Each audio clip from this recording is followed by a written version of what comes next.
At the entrance to the Devonshire Cemetery, it states, "The Devonshires held this trench, the Devonshires hold it still."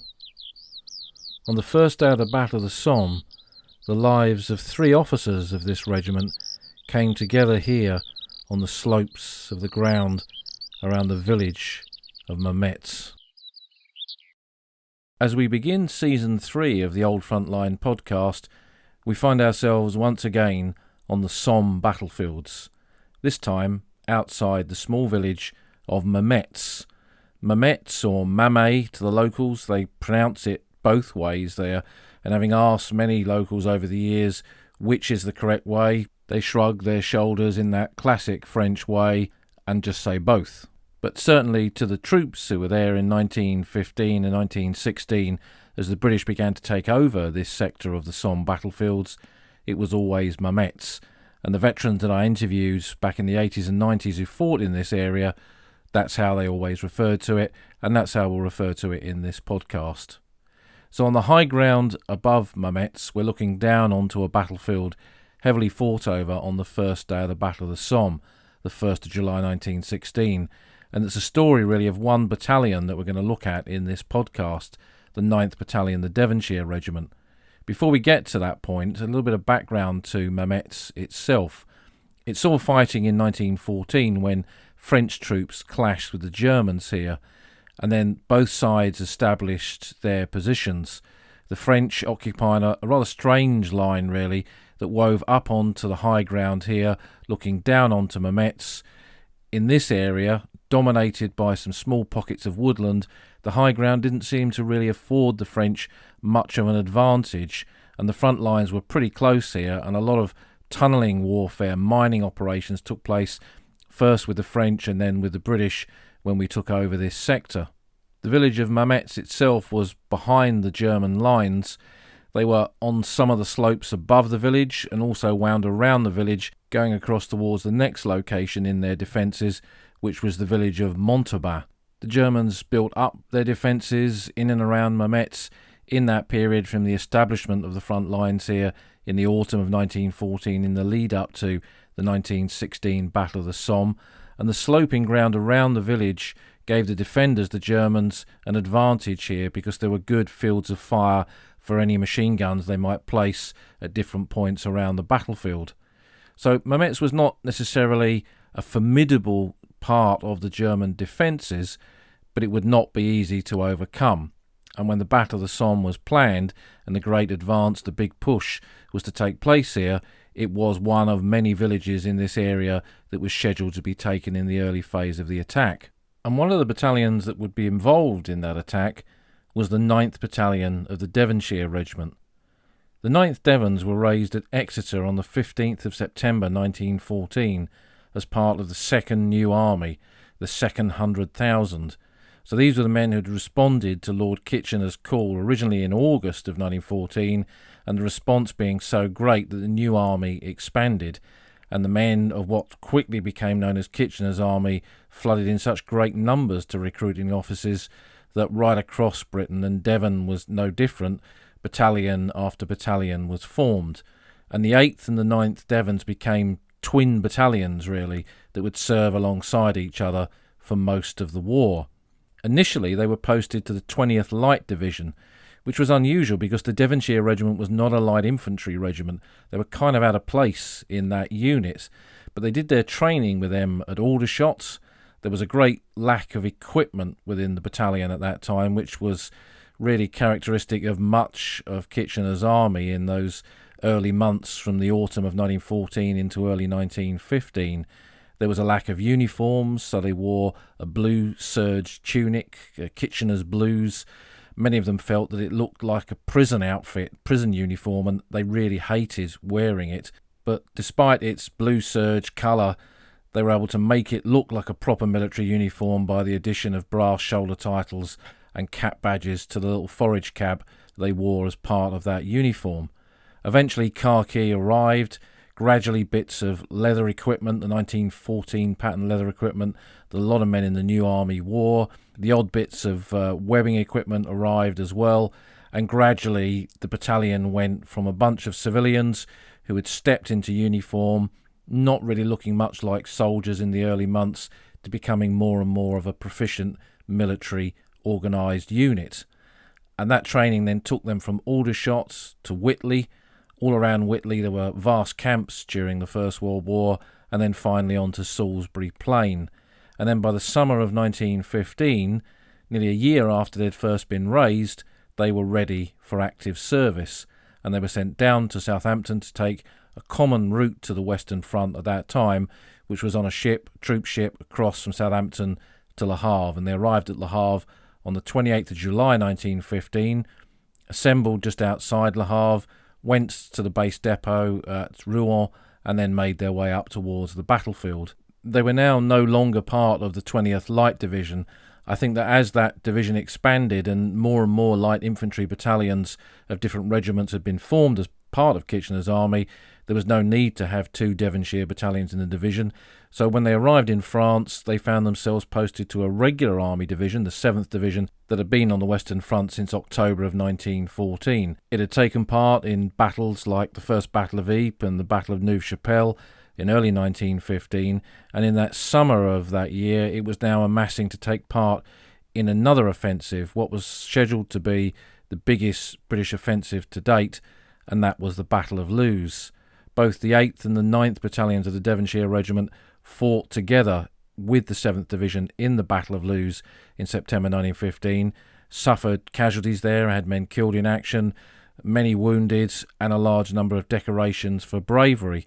They captured some field guns as part of their operation in Loos, which were then taken back to England to put on display. And I've got a photograph of showing some of the men from the Devons with these field guns, which I'll put onto the podcast website. I picked this up in a junk shop in Kent many years ago. It's a big photograph, probably been in a frame at some point, and it proudly shows the survivors of these battalions who'd been sent home wounded from the Battle of Loos, having now recovered with the guns that their battalions had taken off the field of battle. After Loos, the battalions found themselves being part of the British units being sent down to take over the then quiet sector around the Somme in that nearly a year lead up to the Battle of the Somme in 1916.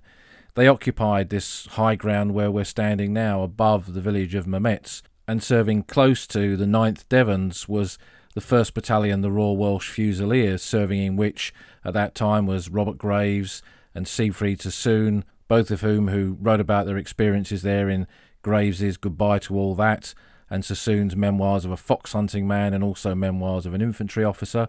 Another officer of the 1st Royal Welsh Fusiliers, Bernard Adams, was there, and he wrote about it. He called his book Nothing of Importance, because it was just the day-to-day activities of trench warfare, no big battles, just holding the line.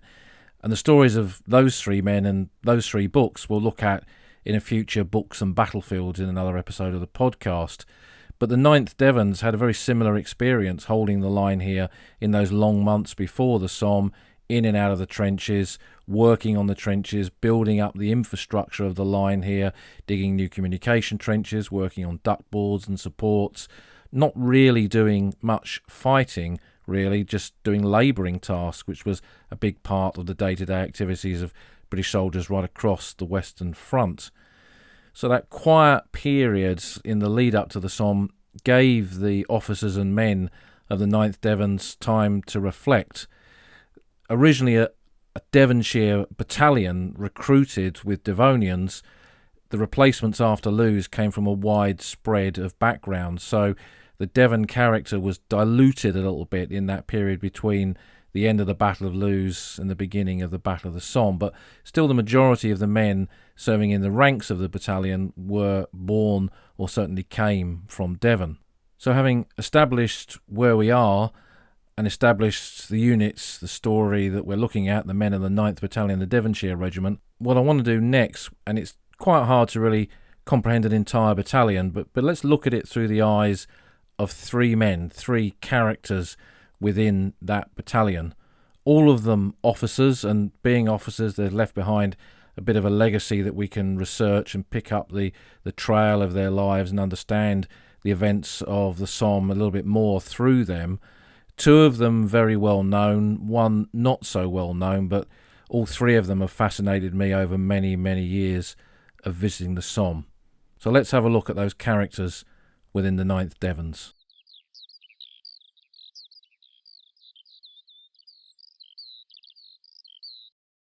The three characters that we're going to look at as part of this story are William Noel Hodgson, Duncan Lennox Martin, and Harold Leslie Rayner.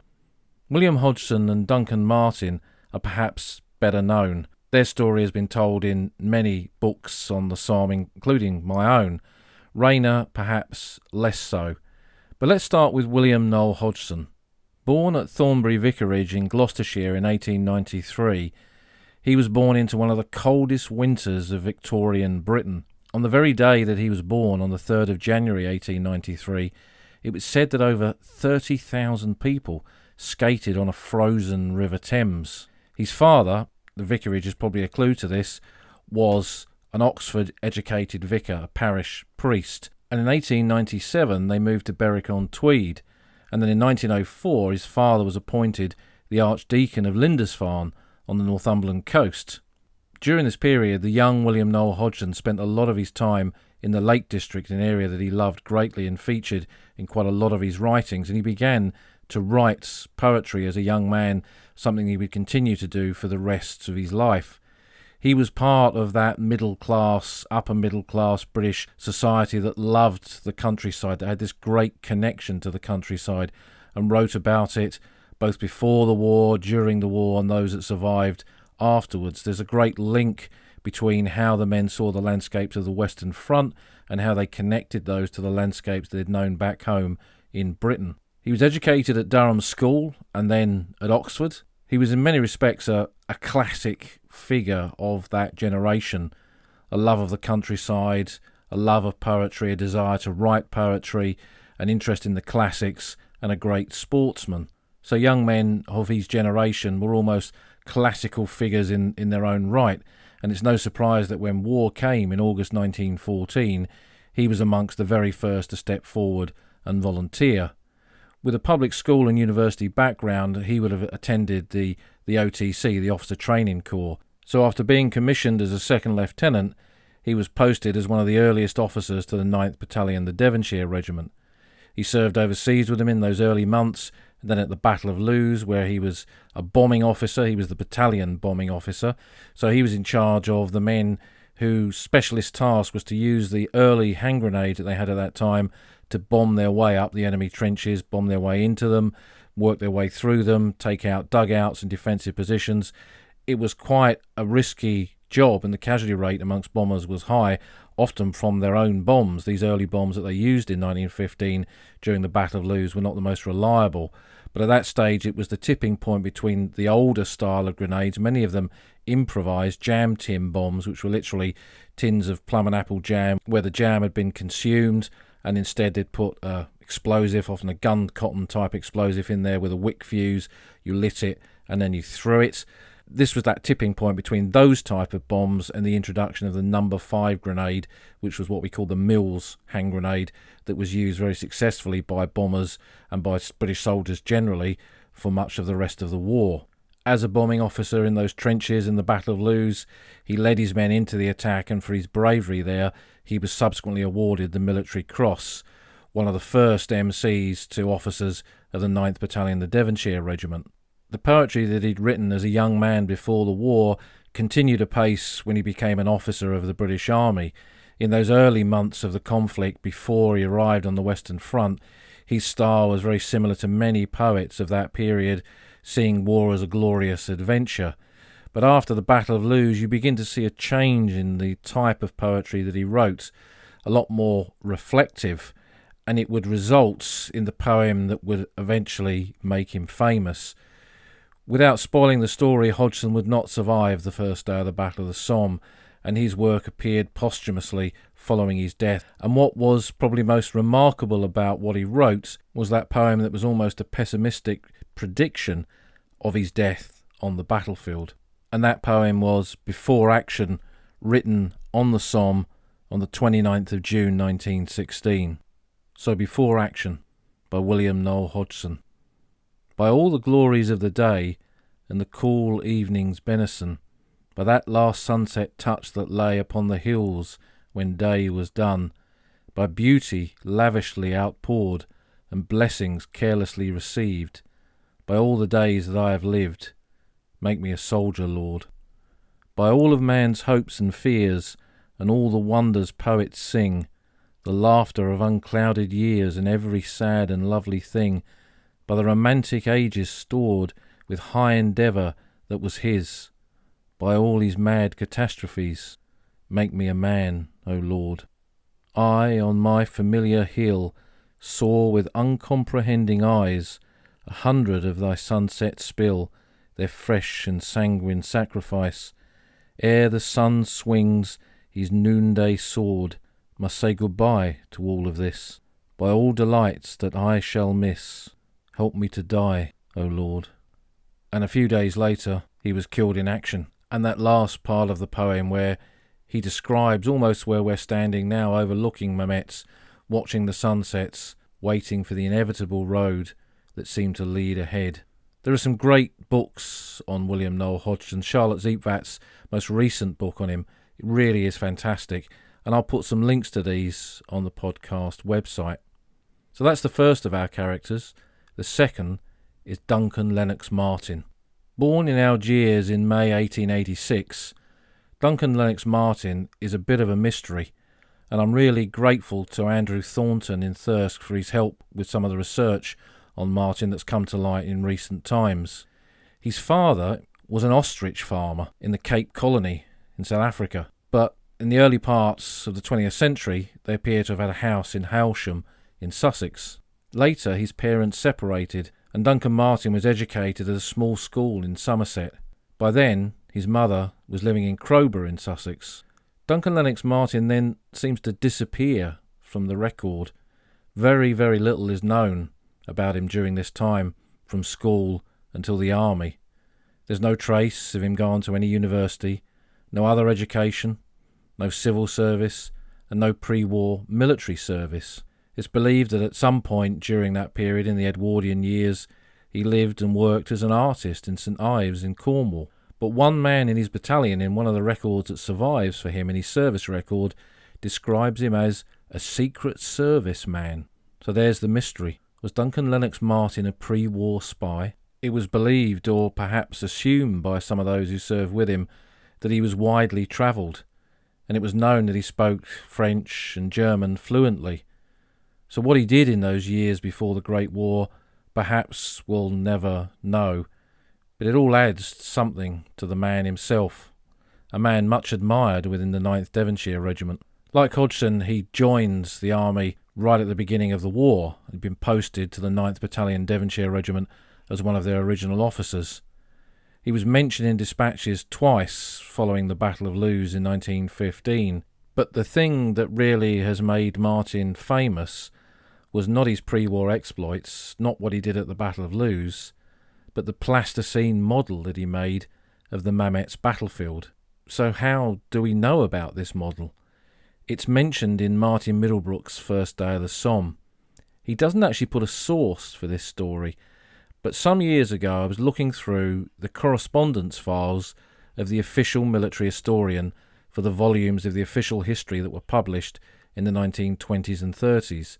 These are available in the National Archives in London, and they're fascinating to read. They're letters that were sent to the official historian commenting on draft chapters of different parts of the official history. The purpose of these letters was to comment on aspects of the fighting. So when a draft chapter, for example the attack on Mametz, had been written, men who were actually there, who'd commanded battalions or brigades, or perhaps had been company commanders at the time and then later promoted, they were asked for their opinion. So they contain military details, they contain comments on the way the history had been written, but less information about individuals. But remarkably, one particular letter in those files just casually mentions, I'm not sure if you're interested, but here's a story you might like. And he then describes the story of Martin's model. And he made this possibly on leave when he went home, and being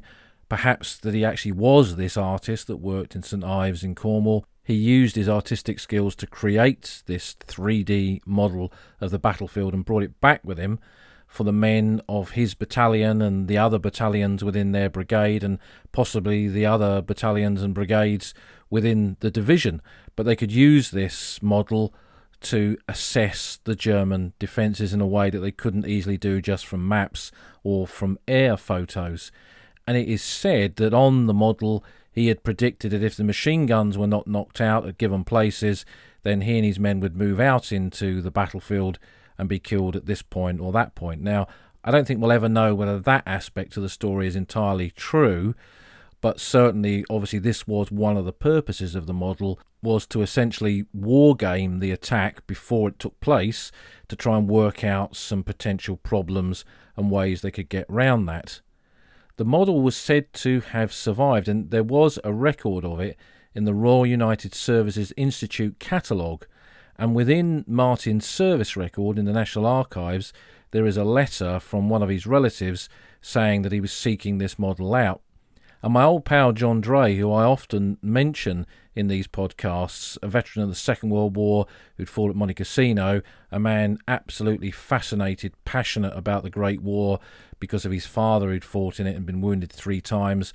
He, in the 50s, so in the years after World War II, after his war, began to visit the Great War battlefields.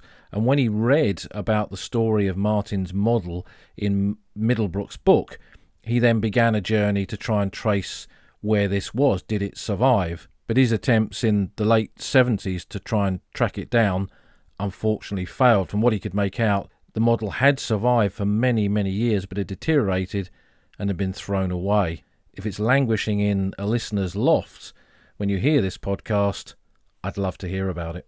So we have a poet who almost predicted his own death in his poetry in the lead up to the Somme.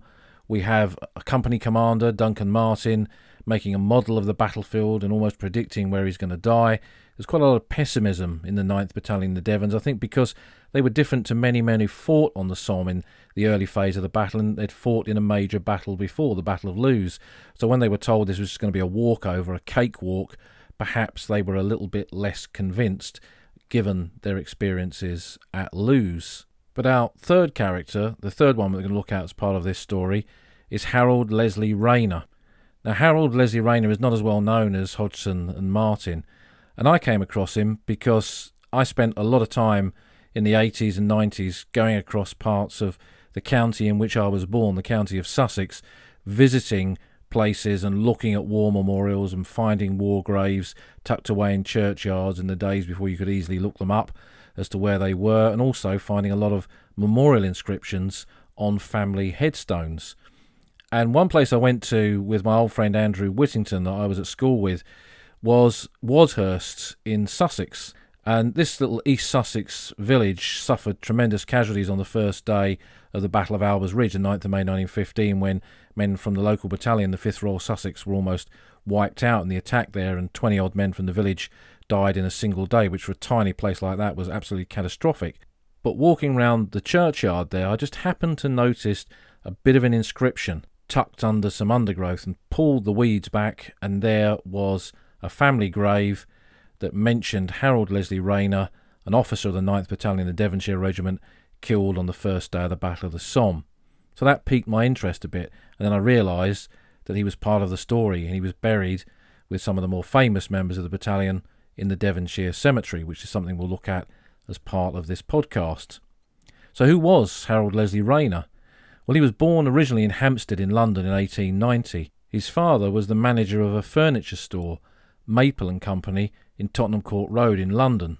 And there's an interesting and somewhat odd connection between his father's furniture store and Duncan Lennox Martin, because again, when we look at the papers of Martin, we discover that he had shares in Maple and Company, and also his mother lived not far from Wadhurst. So what was the connection between Rayner and Martin? Was there a connection? Was it pure coincidence that in all of the furniture companies a man could have shares with, it happened to be one that a father of an officer he would serve with had once managed? It really is one of those things that makes you scratch your chin and wonder a bit, and I'm sure we will never really get to the bottom of some of this. Harold Leslie Rayner was educated at Tunbridge School, and then in 1908 he went to Corpus Christi College at Oxford. The family was now living in Wadhurst by then, and his father died in 1911, leaving an incredible £82,000, which by modern standards was an enormous amount of money, and Harold seems to have inherited the bulk of it. What he did then was to go off and travel the world. Did he come across Martin during his travels, wherever Martin was? Again, I suspect we'll never know. But he returned to Britain in late 1914 following the outbreak of war. He came home to do his bit, and he applied for a commission in December of 1914 and requested either the Royal Sussex Regiment, his local regiment, or the Devonshire Regiment.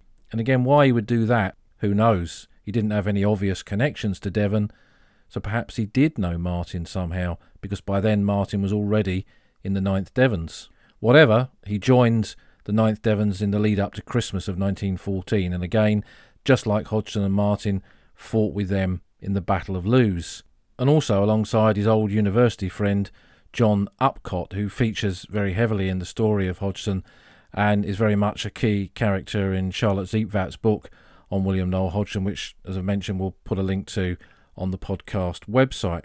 So we have these three characters. We have the poet, we have the mystery man and the model maker, Martin, and we have the young Edwardian gentleman inherited a fortune from his father, a furniture store manager, who, having travelled the world, came home to do his bit. And by the time of the Battle of the Somme, William Noel Hodgson was still the bombing officer. Martin and Rayner were now company commanders, and there they were, about to do their bit on the first day of the Battle of the Somme. So what we'll look at next is the attack on the 1st of July 1916.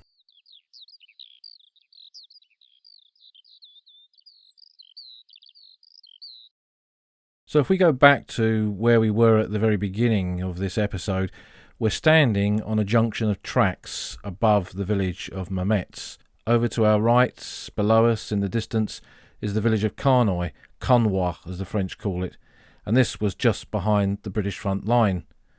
Ahead of us are some trees, the tops of the trees of Mansel Copse, which was just behind the British front line. Beyond that, we can see in the distance the buildings and the houses of the village of Mametz. To our left is a wooded area, an area of intensive mining activity close to what was called the Bois Français, the French wood.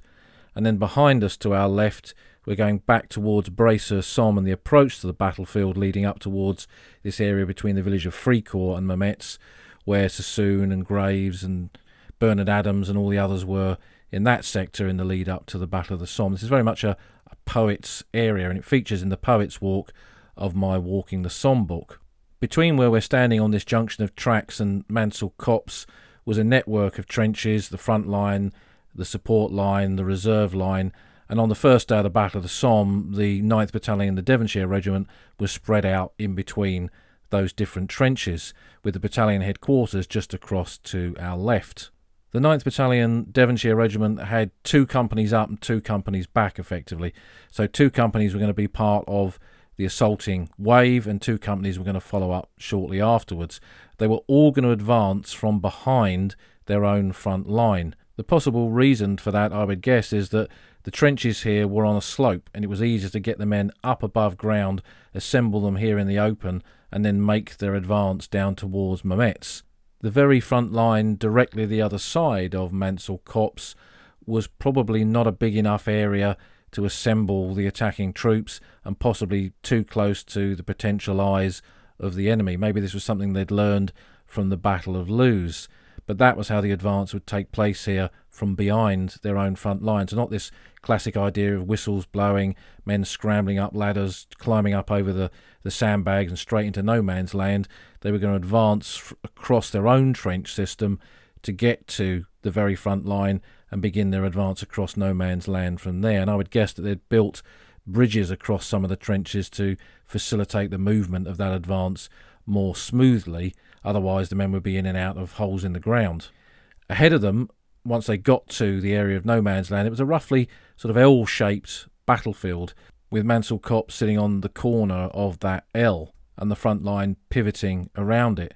To the left there was a valley, and one side of that valley was the British front line, close to Mansel Copse, and the other side was an embankment above which was a German trench, Danube Trench on the British trench maps, defended by the men of the 109th Reserve Infantry Regiment. To the right of Mansel Copse, leading up to the village of Mametz itself, was a much wider open stretch just beyond what was the Albert to Perron road. It was in many ways a bit of a complex battlefield, and I would also guess that Duncan Lennox Martin's plasticine model helped them really visualise this battlefield. They would have seen it through trench periscopes and from the higher positions close to where we're standing now when they were in the reserve lines, but could it be that the complexity of the battlefield and the arrangement and where they knew some of the machine gun positions to be, was this all part of the pessimism that was building up in this battalion amongst certainly its officers, not just because of the Battle of Loos, but this big task, this greater task that now lay before them. But there was a general feeling that somehow, despite all this, it would be okay on Der Tag, on the day, and that's what the men prepared for. In the lead up to 0 hour, very close to where we are now again, in one of the trenches here, Hodgson and Martin are known to have stood side by side and watched the British bombardment of the German positions around Mametz. Perhaps Rayner was very close by too. Again, we'll probably never know. But at 0 hour, 7:30 a.m. on the 1st of July 1916, what Siegfried Sassoon, who was watching the attack close to where we are now, described as a sunlit picture of hell, the men began their advance. As soon as the whistles blew, as soon as the men mounted the scaling ladders up out into the open ground on the slopes that stretched down before us, leading to Mansel Copse, the machine guns of the 109th Reserve Infantry Regiment open up, and all hell lets loose. One account said, Captain Martin was the first to fall. He'd gone 15 yards when he was shot through the head. So was Martin killed by the machine guns as he predicted, or was it from rifle fire? Again, we'll probably never really have a definitive answer to that question, but he was amongst the very first of the battalion to be killed that day. His body was found in a dead bit of ground very close to where the modern steps are that take you up into the Devonshire Cemetery. Coming up behind was William Noel Hodgson and his men from the bombing section.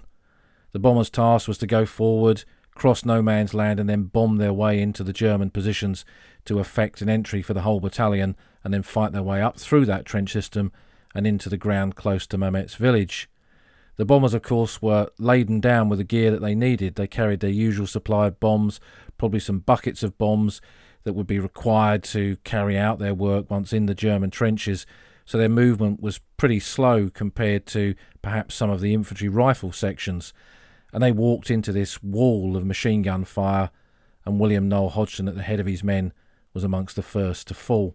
So now, in probably only 15 minutes after 0 hour, in less than a quarter of an hour, 2 of our 3 characters have been killed in action. The third, Harold Rayner, was now leading a company in the advance, and he blew his whistle, took his men over the top, and by 7:45, quarter of an hour into the battle, he was leading a group of shattered survivors across no man's land. With the casualties inflicted upon them from rifle and machine gun fire, the 2 companies that advanced had broken down pretty quickly and got mingled up, and he led the survivors up to a position just in front of Danube Trench, and it was here that they effected an entry into a sap in front of that trench, so a trench coming forward from it to allow the Germans to have some degree of observation over Mansel Copse or the positions around it, but it was now being used as a way into the German defensive positions. And in getting in there, moving into the German lines, they were hit by rifle and machine gun fire again, and Rayner was killed instantly. So the third of our characters was now gone. The leading waves of the 9th Devons were now in a bit of a bad state up against the embankment close to Danube Trench, but gradually other surviving officers rallied the men, follow-up waves came forward, and they got into the German trenches, and through the course of the day fought their way up from here to their final objective close to Mametz village. Their sister battalion, the 8th, was also in the advance, and the other units around them as part of their division were gradually making progress as well, so eventually the position around Mametz collapses and the village is taken on the first day of the Battle of the Somme. By nightfall on the 1st of July, most battalions had reached their objective. They'd suffered casualties along the way, some, like the Devons, more than others, but the positions were taken. This was part of the successful story of the first day of the Battle of the Somme. Ground here had actually been taken at some cost, but the objectives were now in British hands. For the 9th Devons, at the time, their casualties were noted as 8 officers and 141 men killed in action, 9 officers and 267 men wounded, and 63 missing. We now know from the records and using the Commonwealth War Graves Commission database that 165 officers and men were killed. 112 of these are buried in the Devonshire Cemetery, and 43 are commemorated with no known grave on the Thiepval Memorial to the Missing. Now, with the dead and the wounded lying across the battlefield in front of Mametz, it was time for the Devons to bury their dead.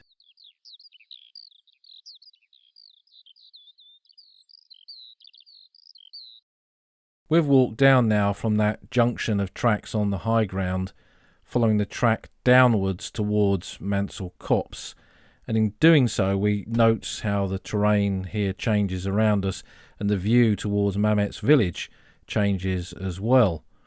As we come up to the wooded area, we're now very close to the spot where Duncan Lennox Martin's body was found, and to our left are the steps that take us up into the Devonshire Cemetery, and in following those steps we're following a trench line into what is essentially a trench burial site. The Devonshire Cemetery that we've just come into probably owes its existence to an army chaplain, the Reverend Ernest Cross, DSO MC. He was the chaplain to the 8th and the 9th Battalion, the Devonshire Regiment, and on the 3rd of July 1916, 3 days after the attack, he went out onto the battlefield to begin the process to collect and bury the dead from the advance. And he began this with a working party of 50 men. Volunteers had stepped forward to go out with the chaplain, recover the dead and bury the bodies of their mates. But where to lay them to rest? Bury them in shell holes like the men of the Gordon Highlanders who'd advanced on their flank were doing in what became the Gordon Cemetery, very close to the Devonshire Cemetery. But no, not in a shell hole, in a trench that these men had once held. Blood Alley Trench, on the very edge of Mansel Copse, overlooking the battlefield where they'd made their attack. It was quite a symbolic location in many ways, and still is. The dead that could be recovered from both the 8th and the 9th Devons were brought here, and later the graves of 2 gunners from the artillery were added to the burial site as well. Martin, Hodgson and Rayner all have their resting place here, and there are 163 burials, of which 10 are unidentified. Whoever they are, their names will be on the Thiepval Memorial to the Missing. Today the cemetery is long lines of headstones. At the far end the headstones have multiple names on. At the time it was a series of wooden crosses, a dozen wooden crosses, which would have had boards on with multiple names commemorating the men buried in that row. And I would guess that they collected the dead on stretchers, brought them up in small groups, buried them side by side in a section of the trench, gradually filled that in, and that's how the cemetery then developed. It was officially marked by the graves registration units, and it was a cemetery that survived the war. This ground was overrun by the Germans in March of 1918, but the cemetery seems to have suffered no damage in that period of the war, or when the fighting swept through here again in August of 1918 of the same year. When you enter the cemetery today, having come up the steps following the line of Blood Alley, there's a gate ahead of you, but to your left is a modern memorial from the 70th anniversary of the Battle of the Somme in 1986 that recounts the story of what was said to have stood above these graves during the war, and that was a cross that bore the legend, "The Devonshires Held This Trench, the Devonshires Hold It Still." And that simple but very powerful statement sums up really what this cemetery is all about, because as you push the gate open and go in, you see that same cap badge go off to the far end of the burial site, the same badge, the same repetitive statement, Devonshire Regiment, and the same date, 1st of July 1916. This was truly a comrade cemetery. Men who had fought together, who had served together, lived and ate food in the trenches together, had gone into battle together, and having sacrificed their all, they now lay here in an old trench, side by side, together on this corner of the battlefield forevermore. It's a quiet corner of the Somme, this, with the birds in the trees above you. With the cemetery register in your hand, you can sit at the base of the cross of sacrifice and flick through the names of the men buried in here and see that about 2/3 of them were Devonians. Others, post-Lewes replacements, came from a variety of places. But comrades they were, and comrades they remain. And perhaps here in one of the tiniest cemeteries of the Somme, rather than the great expanse of graves in places like Delville Wood or Serre Road No. 2, the vast silent cities of the dead, perhaps here in this quiet glade, with a handful of friends around us, and those three characters, Martin, Hodgson and Rayner, perhaps here we can get a more powerful insight into the scale of loss, into what loss meant, and to what loss to a community meant following a battle like this. My old pal John Dray that I mentioned, who searched for Martin's plasticine model, was interested because he was born in the village of Lustley in Devon. Men from his village served in these battalions on the first day of the Somme, and when John bought a plot of land there in the 1960s, he had it officially registered as Mametz in honour of the lads of these battalions who fell here on the first day of the Somme.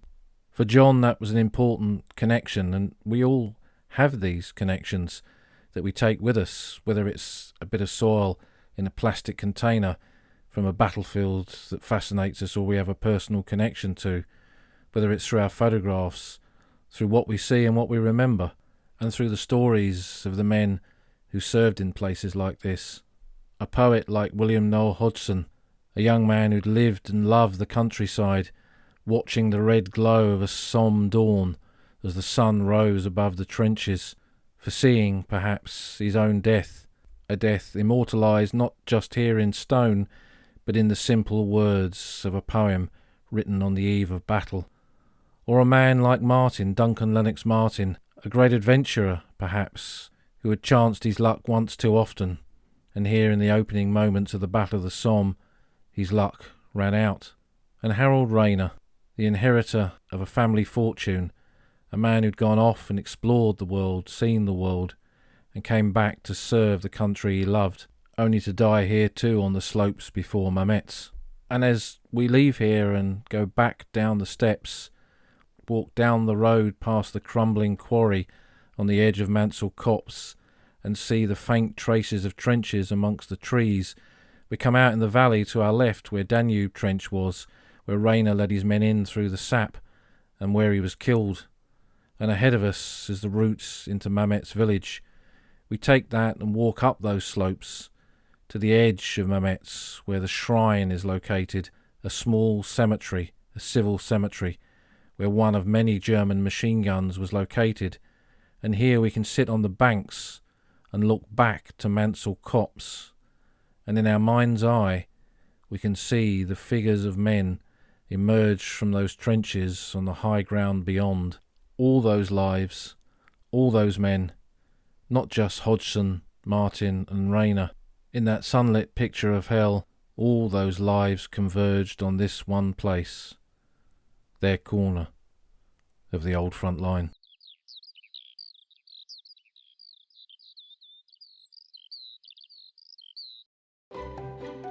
You've been listening to an episode of The Old Front Line with me, military historian Paul Reed. You can follow me on Twitter at Somcorps. You can follow the podcast at Old Frontline Pod. Check out the website at oldfrontline.co.uk, where you'll find lots of podcast extras and photographs and links to books that are mentioned in the podcast. And if you feel like supporting us, you can go to our Patreon page, patreon.com/oldfrontline, or support us on Buy Me a Coffee at buymeacoffee.com/oldfrontline. Links to all of these are on our website. Thanks for listening, and we'll see you again soon.